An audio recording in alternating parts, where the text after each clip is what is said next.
ভারত থেকে নেমে আসা পাহাড়ি ঢল ও কয়েকদিনের ভারী বৃষ্টিতে মৌলভীবাজার, হবিগঞ্জ, ব্রাহ্মণবাড়িয়া, কুমিল্লা, ফেনী, নোয়াখালী, খাগড়াছড়ি ও চট্টগ্রামের কয়েকটি উপজেলা প্লাবিত হয়েছে। জেলাগুলো ভারতের ত্রিপুরা সংলগ্ন। এসব জেলায় বন্যা পরিস্থিতির অবনতি হয়েছে, বৃষ্টিও অব্যাহত আছে। আবহাওয়া অফিস আরও 48 ঘন্টার বৃষ্টির পূর্বাভাস দিয়েছে। বাংলাদেশ পানি উন্নয়ন বোর্ডের বন্যা পূর্বাভাস ও সতর্কীকরণ কেন্দ্রের ওয়েবসাইটের সকাল 10টার তথ্য অনুযায়ী কুশিয়ারা, মনু, দলাই, খোয়াই, মুহুরী, ফেনী ও হালদা নদীর পানি বিপদসীমার উপর দিয়ে বইছে। এর মধ্যে ফেনীর মুহুরী নদীর পানি গত 40 বছরের মধ্যে সবচেয়ে বেশি উচ্চতায় প্রবাহিত হচ্ছে। এই 8 জেলায় পানির তোড়ে ভেঙে গেছে অনেকগুলো রাস্তা, বাঁধ ও ব্রিজের অংশ, তলিয়ে গেছে ফসলের মাঠ, ভেসে গেছে পুকুরের মাছ, পানিবন্দী হয়ে পড়েছে কয়েক লাখ মানুষ। অনেকে পরিবার নিয়ে আশ্রয়কেন্দ্রে ঠাঁই নিয়েছে।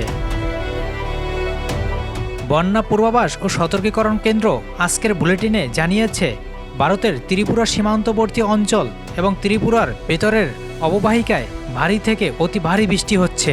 এ কারণে মৌলভীবাজার, হবিগঞ্জ, ফেনী, কুমিল্লা ও চট্টগ্রাম জেলার নিম্ন অঞ্চলের বিদ্যমান বন্যা পরিস্থিতির কিছুটা অবনতি হয়েছে। হবিগঞ্জে খোয়াই নদের পানি বিপদসীমার 195 সেন্টিমিটার ওপর দিয়ে বইছে বলে জানিয়েছেন পানি উন্নয়ন বোর্ডের উপবিভাগীয় প্রকৌশলী হাবিব রেজা। গত 24 ঘন্টায় এ জেলায় 175 মিলিমিটার বৃষ্টি হয়েছে। ব্রাহ্মণবাড়িয়ার আখাউড়ায় বাঁধ ভেঙে গেছে। এ জেলায় সার্বিক বন্যা পরিস্থিতির অবনতি হয়েছে। 30টি গ্রামের 5 শতাধিক পরিবার বন্যা কবলিত অবস্থায় আছে। কুমিল্লার বুড়িচং উপজেলার কামারখাড়া অংশে গোমতী নদীর আলে ফাটল ধরেছে।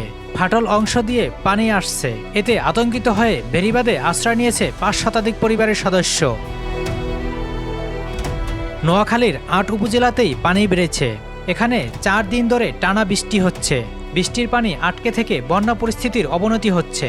জেলার সেনবাগ, বেগমগঞ্জ, কোম্পানিগঞ্জ, সোনাইমুড়ি, চাটখিল ও নোয়াখালীর সদরের বন্যা পরিস্থিতির অবনতি হয়েছে। কবিরহাট ও সুবর্ণচরে পরিস্থিতি বাকি উপজেলাগুলোর চেয়ে কিছুটা ভালো। নোয়াখালী আবহাওয়া পর্যবেক্ষণ কেন্দ্রের পর্যবেক্ষক রফিকুল ইসলাম বলেন, গত 24 ঘন্টায় নোয়াখালীতে 133 মিলিমিটার বৃষ্টি হয়েছে। খাগড়াছড়িতে 24 ঘন্টা পর আবার ডুবল ঘরবাড়ি। জেলার 9টি উপজেলায় বর্তমানে পানিবন্দী হাজারো পরিবার। পাহাড়ি ঢল ও টানা বর্ষণে খাগড়াছড়ির নিম্নাঞ্চল প্লাবিত হয়েছিল গত মঙ্গলবার বিকেলে। পানি কমে গেলে আশ্রয়কেন্দ্র থেকে বুধবার সকালে লোকজন নিজের বাড়িতে চলে যান।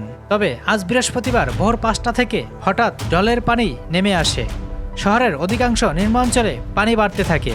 জেলা শহরের নেন্সিবাজার, শালবন, কলাবাগান ও কুমিল্লা টিলা সহ কয়েকটি এলাকায় বসতঘরের পাশে পাহাড় ধস হয়েছে।